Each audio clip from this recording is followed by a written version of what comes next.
Thank you. A very warm welcome to all at the Bavarian representation here in Berlin.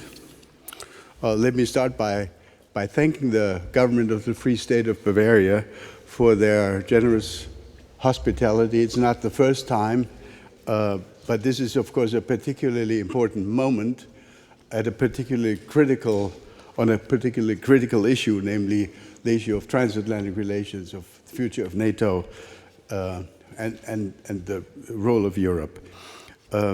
Our Munich Security Conference in Berlin series continues to try to bring together the foreign policy community here in Berlin with visiting foreign guests. And there is no need for me to explain to this audience who the Secretary General of NATO is. A very warm welcome to you, Mark Rutte, Secretary General of NATO.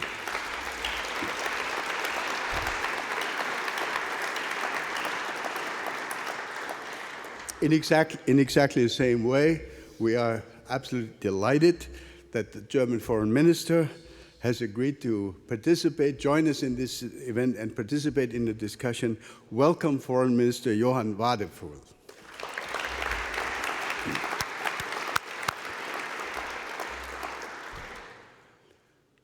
I think the timing for this event could not have been better. This is just a few days after the publication by the United States of their new national security strategy, which emphasized, among other things, that Europe should take, and I quote, primary responsibility for its own defense, which is really not a huge surprise for the experts here, and fair enough. The national security strategy also describes a Europe which is threatened, and again I quote, by civilizational erasure. I guess Europe needs to come up with a determined response, a response of self-assertion, maybe even a response of pride and of ambition and of vision. Second, this is, of course, a very critical moment, as we have heard. You've just spoken about it in your press conference with Chancellor Merz. Critical moment in the ongoing negotiations and discussions about how to end and when to end the Russian war in Ukraine. And third, we have, in addition, the continuing and intensifying discussion about the hybrid campaign conducted by Russia, not only against Germany, but against the entire community of NATO allies. Without further ado, since we are under a lot of time pressure here today, I would now just like to stop here, offer the floor to Foreign Minister Wadephul for his welcoming remarks, and that will be followed immediately by Secretary General Rutte's speech. Minister, you have the floor, please.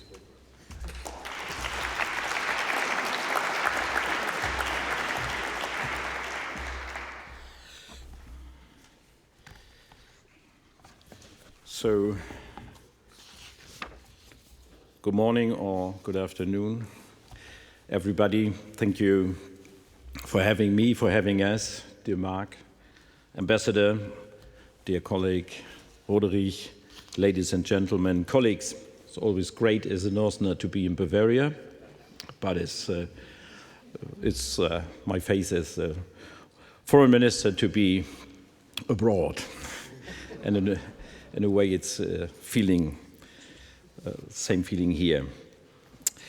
But if you want to know Russia's actions, listen to what it accuses others of.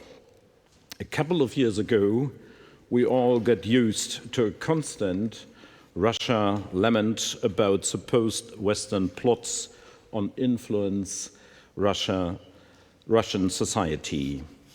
In reality, of course, it is Russia that is spending millions of dollars subverting democratic processes around the world. Later, when the Russian regime was trying to justify its invasion of Ukraine, it alleged a systematic oppression of Russian speakers in the Donbass. In reality, of course, it is Russia that is today trying to erase the Ukrainian language and the cultural identity in the territories that it occupies in Ukraine. What can we learn from this? First, that a behavioral pattern like this is often referred as a projection in psychology. And second, that when Putin tells Russian media his country is not planning to fight European countries, but if Europe were to start a war, he is, and I quote, ready right now. We should all be worried indeed. Because Russian hybrid actions are already targeting us in Europe as we speak. Parcels sent to German logistic hubs that go up in flames. Spy drones hovering over airports and Bundeswehr barracks. Cyber attacks against keynotes of our civilian infrastructure. These actions are calling for an adequate response. Ladies and gentlemen, colleagues, it is not a matter of choice that the harsh logic of military deterrence is the main strategic imperative of our time. It is a matter of fact. I am glad in this day and age it is you, dear Mark, whose leadership we count on both sides of the Atlantic. And I'm glad that we agreed at our summit in The Hague to a new defense investment pledge of 5%. Germany will meet our new spending target well before the 2035 deadline. This year alone, as many of you know, Germany made relevant steps toward facing up our geopolitical reality. In March, we adapted our constitution to allow for more adequate military spending. Last week, the Bundestag passed a reform of our conscription law. And more importantly, this year, Germany has also become Ukraine's biggest supporter in terms of both military and non-military assistance. At last week's NATO foreign ministers' meeting, together with Norway, Poland, and the Netherlands, dear Mark, we announced financing for 2 additional packages of acquisitions under the prioritized Ukraine requirements list, bringing our total contribution to $700 million. But I also want to say this: more allies in Europe need to urgently step up. We are grateful for the United States' efforts in pursuing a lasting peace in Ukraine. Relevant progress has been made with crucial Ukrainian and European involvement in sketching out key principles for this. This includes, in particular, securing an end to the war that leaves Ukraine sovereign, independent, and secure from future Russian aggression. Ukraine has shown remarkable flexibility, most importantly, an openness towards an immediate and unconditional ceasefire. But we are yet to see any meaningful Russian readiness to negotiate. The Russian position today seems to almost boil down to, if we don't get for free what we couldn't get during 11 years of fighting, we won't even talk. That is not a serious negotiation position. But it is a potent reminder that this war will probably only end when Putin feels that the consequences of continuing it having become too painful. To get there are, in my view, 2 things that we, as European allies, need to do. First, we need to increase the pressure on Russia. We need to let Russia know that the costs especially the long-term costs of continuing its senseless war, are only about to rise. Leveraging Russia's frozen sovereign assets in Ukraine, as proposed by German Chancellor Merz, is a necessary step towards that end. But secondly, and even more importantly, we need to maintain cohesion within NATO. For what sets us apart from Russia is this: we say what we do what we say, and we stand on the side of freedom. And as free countries, the differences in political outlook that will ever cease to exist between us should never drive us apart. For they are first and foremost this, an important source of our strength. I thank you, and I look now forward to hearing you, dear Mark, the Secretary General of NATO. Thank you so much.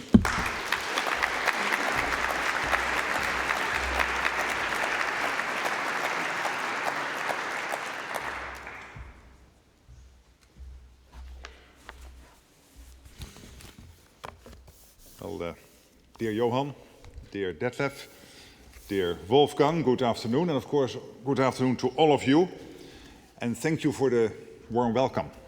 It is always good to be in Berlin.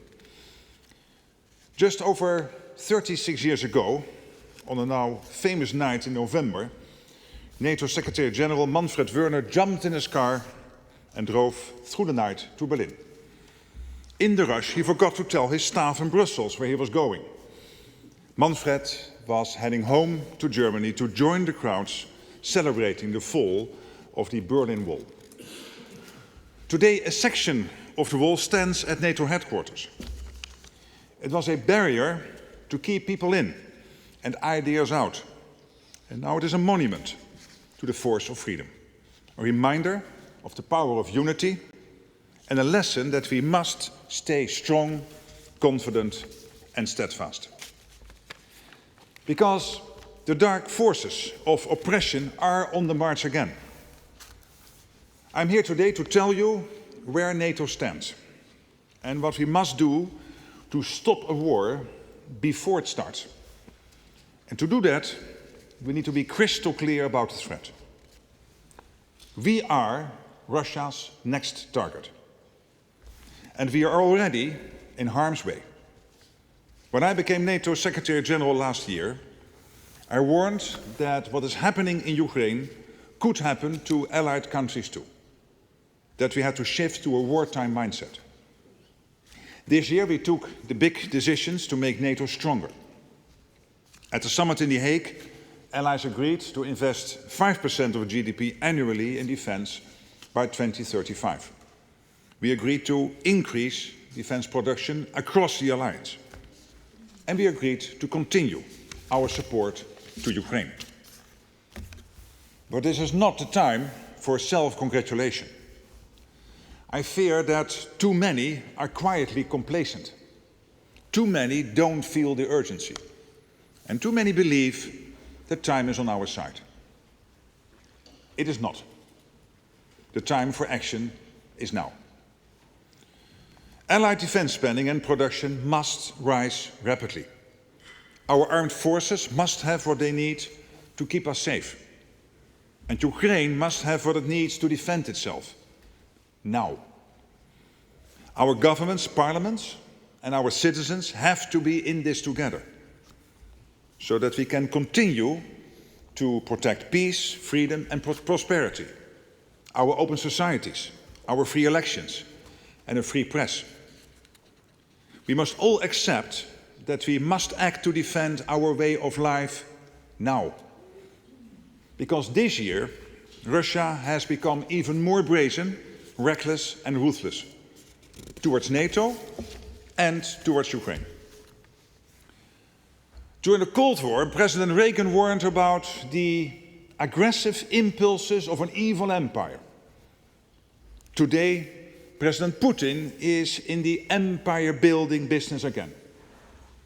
He is throwing everything he has at Ukraine, killing soldiers and civilians, destroying the havens of humanity, homes, schools, and hospitals. So far this year, Russia has launched over 46,000 drones and missiles against Ukraine. Russia is likely producing 2,900 attack drones a month and a similar number of decoys to distract air defenses. And in 2025, Russia produced around 2,000 land attack cruise and ballistic missiles.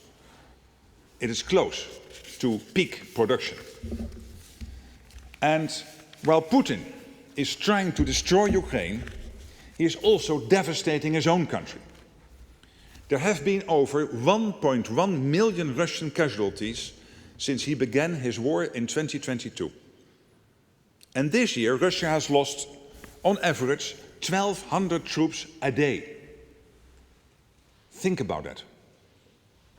More than 1 million casualties so far and 1,200 a day killed or wounded this year alone. Putin is paying for his pride with the blood of his own people. And if he is prepared to sacrifice ordinary Russians in this way, what is he prepared to do to us? In his distorted view of history and the world, Putin believes that our freedom threatens his stranglehold on power and that we want to destroy Russia. Putin is doing a good job of that all by himself. Russia's economy is now geared to wage war, not to make its people prosperous. Russia is spending nearly 40% of its budget on aggression. And around 70% of all machine tools in Russia are used in military production. Taxes are going up, inflation has skyrocketed, and petrol is rationed. Putin's next presidential campaign slogan should be, "Make Russia weak again." Not that he is troubled by free and fair elections, of course. And how is Putin able to continue his war against Ukraine? The answer is China. China is Russia's lifeline. China wants to prevent its ally from losing in Ukraine. Without China's support, Russia could not continue to wage this war. For example, about 80% of critical electronic components in Russian drones and other systems are made in China. So when civilians die in Kyiv or Kharkiv, Chinese technology is often inside the weapons that kill them. And let's not forget that Russia also relies on North Korea and Iran in its fight against freedom, with ammunition and military equipment. So far, Putin has only played the peacemaker when it suits him, to buy time to continue his war. President Trump wants to end the bloodshed now.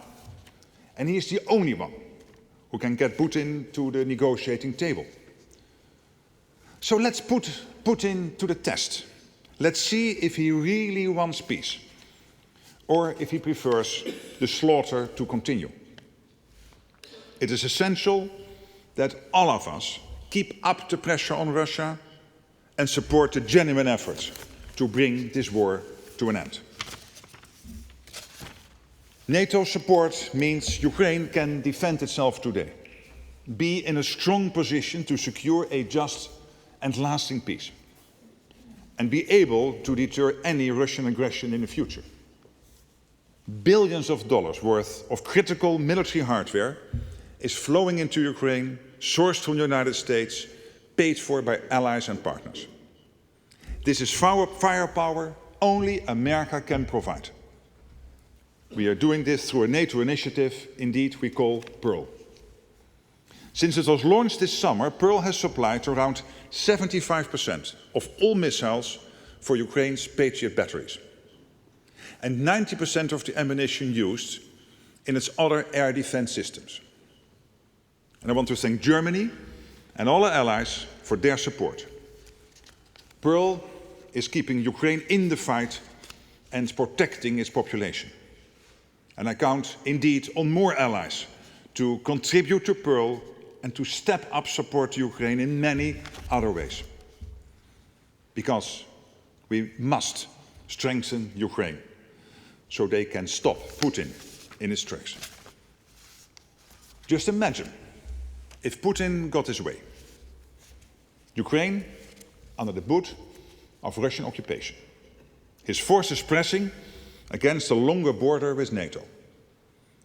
And a significantly increased risk of an armed attack against us. It would require a truly gargantuan shift in our deterrence and defense. NATO would have to substantially increase its military presence along the eastern flank. And allies would have to go much further and faster on defense spending and production. In such a scenario, we would long for the days when 3.5% of GDP on core defense was enough. The number would grow massively. And with that imminent threat, we would have to act fast. There would be emergency budgets, cuts to public spending, economic disruption, and further financial pressure. In that scenario, painful trade-offs would be unavoidable, but absolutely necessary to protect our people. So let's not forget, Ukraine's security is our security. NATO's own defenses can hold for now. But with its economy dedicated to war, Russia could be ready to use military force against NATO within 5 years.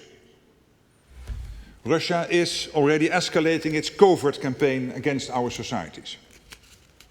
Russia's list of targets for sabotage is not limited to critical infrastructure, the defense industry and military facilities. There have been attacks on commercial warehouses and shopping centers, and explosives hidden in parcels. And Poland is now investigating sabotage against its railway network. This year we have seen reckless airspace violations by Russia, whether it is drones over Poland and Romania or fighter jets over Estonia.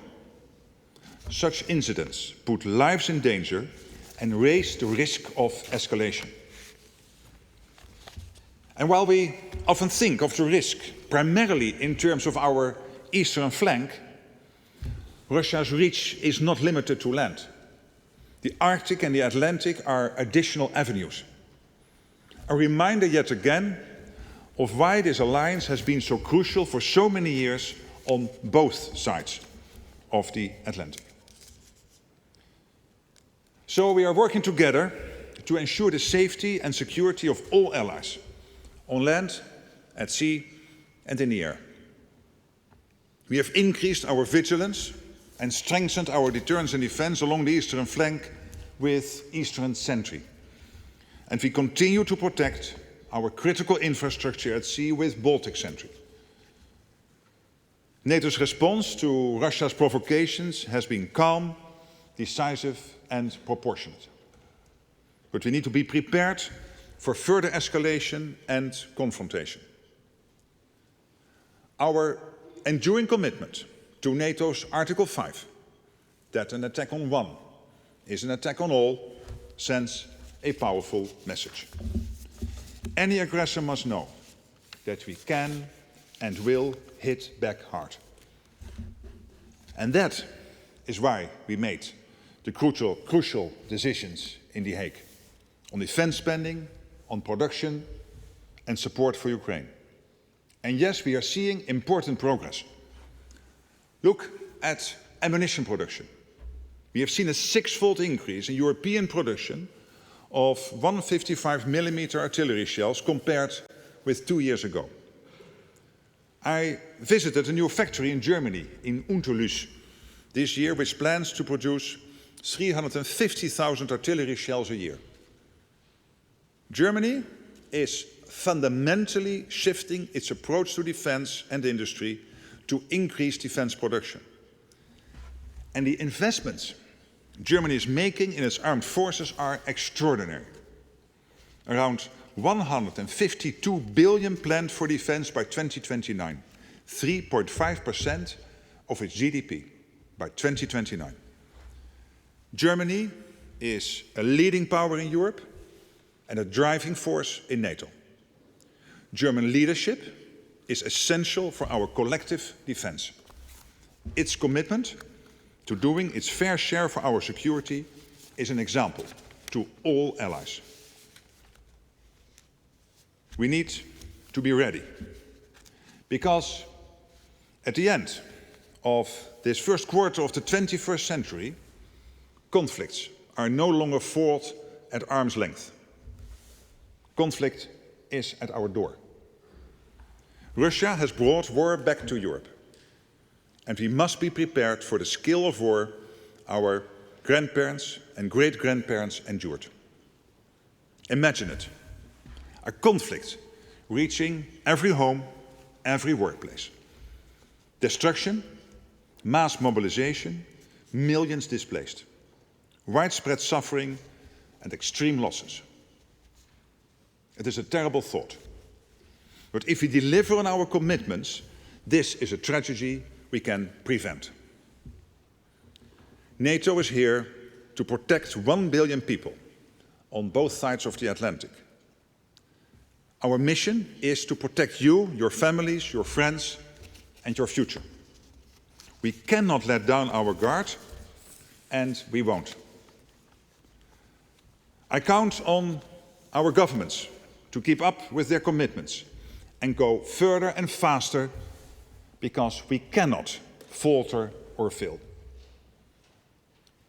Listen to the sirens across Ukraine. Look at the bodies pulled from the rubble. Think of the Ukrainians who might go to sleep tonight and not wake up tomorrow. And what is standing between what's happening to them and what could happen to us? Only NATO. I have a duty as Secretary General to tell you what lies ahead if we don't act faster, invest in defense, and continue our support for Ukraine. And I know this is a hard message as we head towards the festive season, when our thoughts turn to hope, light, and peace. But we can take courage and strength knowing that we stand together in NATO, with determination, and the knowledge that we are on the right side of history. We have a plan, we know what to do, so let us deliver. We must. Thank you.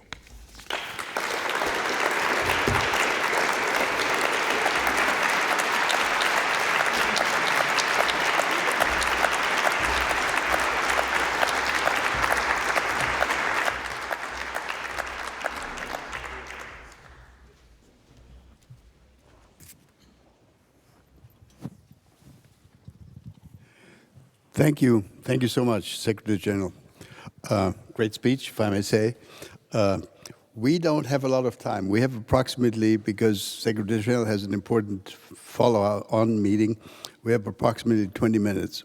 So if you have a good question to ask, let me know. But let me use my privilege of sitting up here by asking the first question of both of you. Everybody knows, as has been said publicly, that we have entered what appears to be a critical moment in the negotiations about how to end and when to end the Ukraine war. I'd really like to have your view and your view also, Foreign Minister. How close are we? Do you really believe that there is, you've expressed some skepticism in your remarks, that there is a willingness by the Russian side to sign a quote-unquote deal? How close are we? Some people have told me that it might be possible to get something done before Christmas. Well, how wonderful would that be? Is that an illusion? Please. It's difficult to say. That's the honest answer. And I can only say that President Trump, the Americans, are working tirelessly to get this done. And I really want to commend them for that. And Germany and France and United Kingdom, Poland, Italy, and the other European allies and Canada are helping, and the Netherlands to support wherever they can the peace effort. And of course, there are various elements. One is, how do you reconstruct Ukraine? There was some news yesterday that progress is being made there. We know that it will be crucial after a long-term ceasefire / a peace deal that the Russians will never ever try again to attack Ukraine. So there have to be security guarantees in place of such a quality and level that Putin knows if he tries again, the reaction will be devastating. And we all know there will be a delicate, difficult discussion about territory, which in the end only the Ukrainians can decide about. Do I think that when it comes to Ukraine, the US and Europe to get to one page? Yes, I'm positive. I think we can. Am I sure that the Russians will accept? I don't know. This is the test, which I also said in my speech. We have to test Putin now whether he is serious. And the guy is willing last month to suffer 25,000 of his own people. 25,000 people dead. Not seriously wounded, no, killed, dead. 25,000. 1.1 million dead or seriously wounded over the last 4 years. So let's see whether he is getting to a point where he thinks that this is unsufferable for him and his people, and that he wants to make a deal. But that's, of course, the big test coming up. I would only add 2 points. The first one is, we will only get Putin to that very point if it is absolutely clear that we, as Europeans, and of course the United States as well, are with the Ukraine, will support Ukraine, that we will be able, especially in the European Council in the next week, to make it possible to make use of the Russian sovereign assets. That's where the German government is working for. This is a proposal of Chancellor Merz. And we are slightly optimistic to get it through. This is absolutely our target. And Putin has to know, whatever happens, he may be ready for an agreement or not. We will be supporting Ukraine, defending the sovereignty of Ukraine, and be with the people there. Secondly, of course, everybody would expect Ambassador to have an agreement before Christmas. That would be really great, the best Christmas gift for everybody, especially for the suffering people in Ukraine.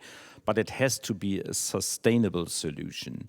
So if you look back into German history, it's always not so easy to compare the very historical situation.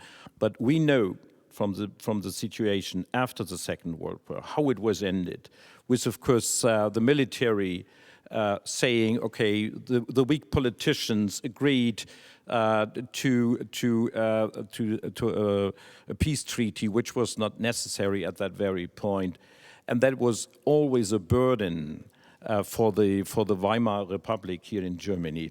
So we have to have that in mind, and that was also a point I made in Beijing with my colleague Wang Yi in these days, because he also asked me, why not making an agreement, why not handing over Donetsk to Russia? We, as Europeans, know what it means to have a peace deal which is acceptable and bearable for the people in Ukraine, and which in a way also is part of the guarantees we all need for the future, not to be faced with a new Russian aggression in the future. All right, thank you very much. Since we're here 3 men on the stage, I'll go to a lady first. There is a lady who's raising her arm. Let's go to that lady first.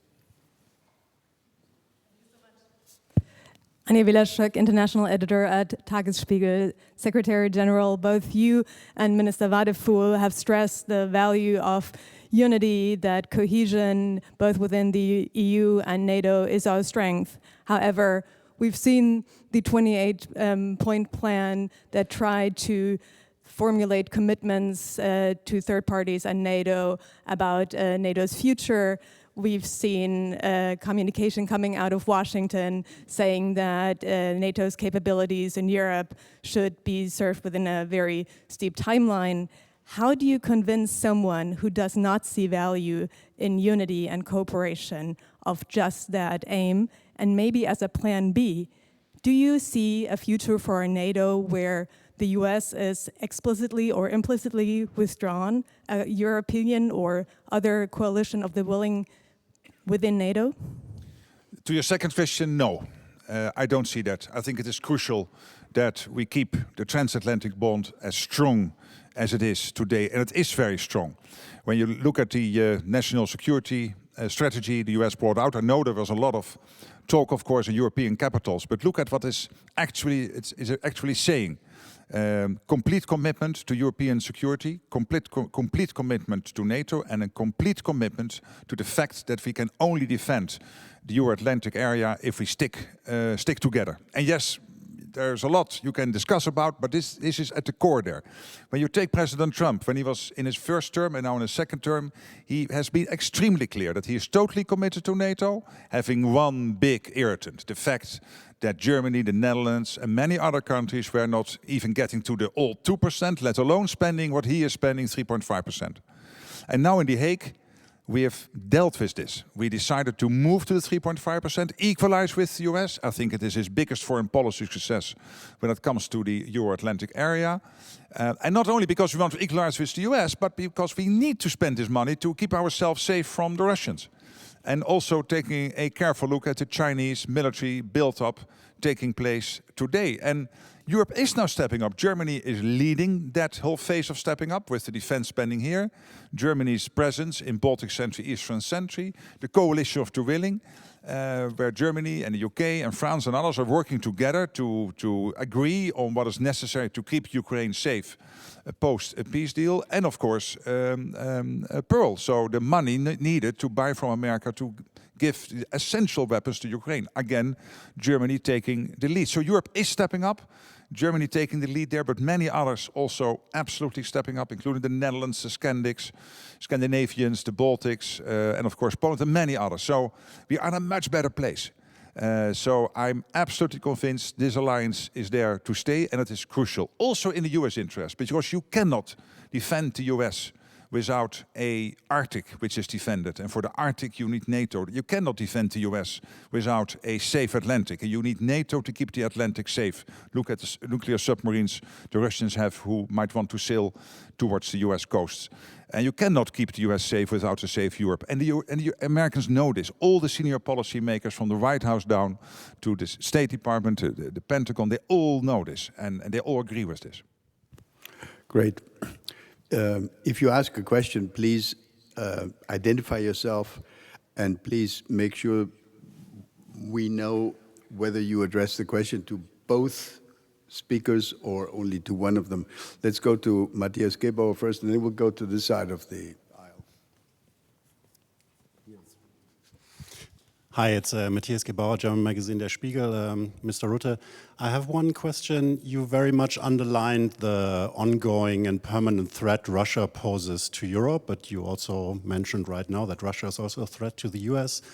On the other hand, in the just very recent national security strategy the White House put out, Russia is not even named as a threat. It's quite the opposite. It's named as we want stabilize the relations towards Russia, which is a stark contrast also to the communique of the Hague Summit, where Russia is mentioned as the main threat to NATO. How, as NATO Secretary General, how do you want to align these two views? And did you already talk to President Trump about the contents of the national security strategy and this very opposing lines towards Russia? Well, again, let me tell you what I'm in all my discussions with the United States when it comes to NATO, when it comes to the defense of the US itself and the collective defense of the Euro-Atlantic. And I don't want to repeat the previous question because we do not have so much time, but let me refer to my reaction to the previous question. I think there's the evidence that the US is not in NATO only because they didn't want to repeat the mistake after the Second World War, they made after the First World War, of not being involved. They are in NATO because it is providing them with the direct security they need for their future.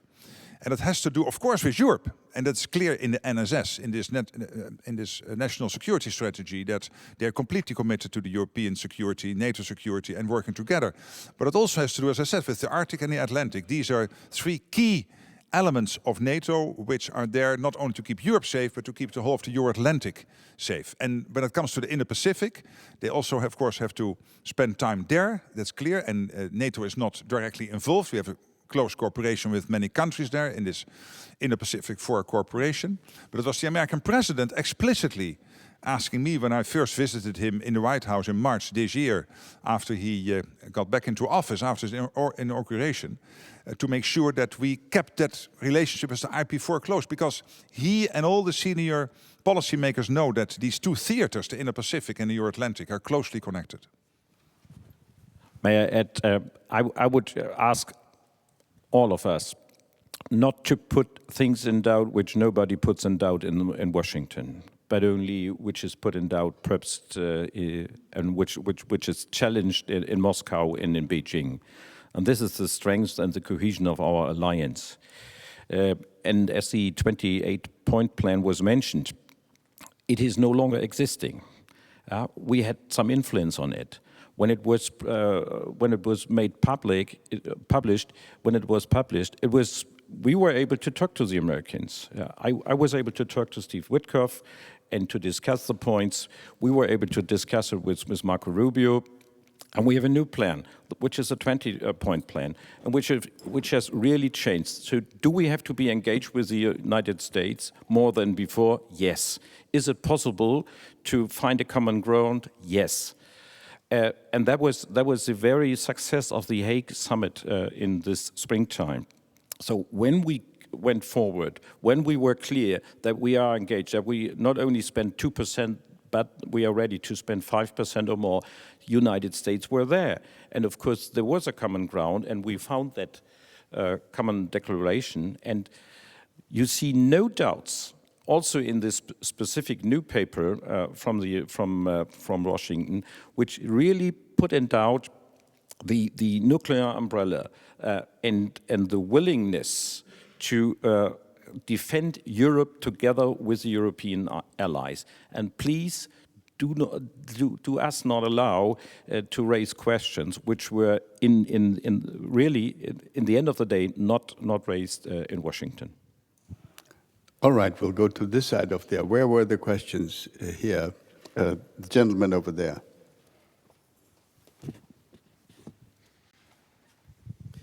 Jan Dąbinski, Polish ambassador to Berlin. One question to Secretary General. In all this discussion about security guarantees for Ukraine, I've nothing found about reduction of Russian military presence on our borders. Is it a part of a discussion? Because this would be the best security guarantee for Ukraine, the militarization of Crimea or of occupied territories, at least to reduce the Russian presence against Ukraine and against us. Ambassador, I understand the question. Of course, I am aware of various stages of all the discussions, so I cannot go into all the details. But what I was talking about was primarily focusing on making sure that whatever the military power of the Russians, and at this moment that's considerable given their extreme investments now in defense, total defense budget $200 billion, and with their purchasing power, that's about the same as the whole of European NATO is spending on defense in terms of purchasing power. So it's really a lot of money, and they don't have all the bureaucracy we have, so they can take the decisions quickly, easily move to this wartime economy as they have done. And that's why they are posing a threat immediately. And what we need to do with these security guarantees, first of all, is to make sure that they will never try again, by knowing that our reaction will be, as I said, devastating. That's now the prime focus. We have time for maybe two more questions. There's the lady, yes, in the fourth row there.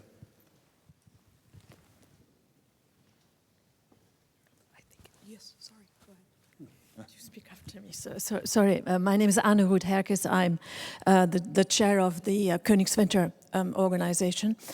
My question is addressed to both gentlemen. In your brilliant speech, Secretary General, you referenced the fall down of the Berlin Wall. And I remember when I was a young diplomat, we drew extraordinary insights from the fragility both of the Eastern European, and I apologize about this to our European friends, and Russia and the Soviet Union in particular. Question: to what degree, in your strategic foresight and insights, does intelligence knowledge, and I'm aware you cannot share everything here, play a role about the actual fragility, potential fragility of the current Kremlin regime? And how does that weigh, if it does, Foreign Minister, how does that weigh in your defense strategy? Thank you. Yes, of course, you already gave a part of the answer yourself, that it's a bit difficult to get too much into that. But let me just more generally react that I was 14 years Prime Minister of the Netherlands, and I had a lot of dealings with Putin before he invaded Crimea, and then after Crimea because of MH17, the downing of the Malaysian airplane where 298 people died. And I had a lot of calls with Putin then and met him later in G20 meetings on that subject. And I've stopped a long time ago to guess what's up in his head. I look at the facts. And the fact that you have a dictator willing to sacrifice 1.1 million of your own people. Take Pokrovsk. We are all now intimately aware of the geography of Ukraine. We all know what Pokrovsk is in Donbass, in Donetsk. And that small city of 60,000 people, they started the onslaught on that city in the summer of 2024. It is now the end of 2025. They still have not captured it. And in the meantime, on this front line, they are losing, last month, 25,000 people getting killed. If you have a dictator willing to do this, because you have this crazy idea of some historical whatever he has, then you have to be very careful. And we have to stand ready. And that's why it is crucial that the biggest economy in Europe, and that is Germany, with its enormous power, has decided in already under Scholz with the Zeitenwende, and then with Chancellor when this government was formed in March, even before the government was formed, under the leadership of now Chancellor Merz, to make this extraordinary investment in this defense. It is crucial. Please, I know also in Germany some people are questioning, do we really need to do this? Yes. If you love the German language and you do not want to speak Russian, it is crucial. It is a sine qua non, because otherwise this guy will not stop with Ukraine. That's, I think, what we have to be very watchful of. I could only add there are some more good reasons, but only to speak German. We'll have to speak German. But yes, I know that. But let me please, only perhaps one consideration. We do see that our sanctions are in place and that they have effects on the Russian economy. And of course it works. Nobody knows exactly and could define what it means for the decision-making process of Mr. Putin and his comrades. Okay, but it works on the ground, and I would only encourage all of us to go consequently alongside with this way forward, because sanctions are the only, besides the military support for Ukraine, are really pressuring Russia, and in the end of the day, of course, it will play a role in his last decision. We have time for one last question. Jana, over there. Jana Pulirin, European Council on Foreign Relations. Just one quick question coming back to the US national security strategy. There is a passage in there saying that the US wants to rebalance strategic stability in Europe. Coming back also to the nuclear aspect, how do you interpret this? What does that mean? What is the US thinking behind rebalancing strategic stability with the Russians in Europe? Well, what we have seen over time, of course, is that basically let Russia to the side for a moment, but when we look at the American foreign policy and its approach to NATO, first of all, there was this big irritant of the European and Canadian allies not spending the same as the Americans were spending. That is now dealt with. And again, Germany, even 6 years before the 2035 deadline, getting to this 3.5%, crucial. Then the Americans have always been clear also that they expect Europe to do more. To do more of the heavy lifting. And why is that? Because the US also has to concentrate on the Indo-Pacific and other parts of the world. knowing that these theaters are more and more getting interconnected. So that's what you will see over the coming years, a shift. Not dramatic, but to some extent in Europe we will have to take care more of our own defense. This whole rumor about 2027 is not right. US has also confirmed that, so that's off. This Reuters report on Friday was not right. But more generally, yes, it is clear that Europe will have to step up, and that's exactly what we are doing. And is there room of enhancement? Of course there is. I would only add one point. We should not only concentrate on the so-called end question, because we have some restrictions also legally binding for Germany, but we have some other qualities like deep precision strike capabilities, and that's where we are concentrating on, and that has similar effects and can have similar effects. Thank you. Thank you very much. I know I have to apologize to all those who wanted to come in, but we've really run out of time. I apologize. The one thing I know is that these two gentlemen will meet again at a certain event in Munich in mid-February, and some of you will also be there. I'm sure many of the journalists, media people will be there. So let's meet again in February, hopefully with good news, better news than the news we've had in recent days and weeks. Thank you all for participating. Let's give our two speakers a round of applause, please.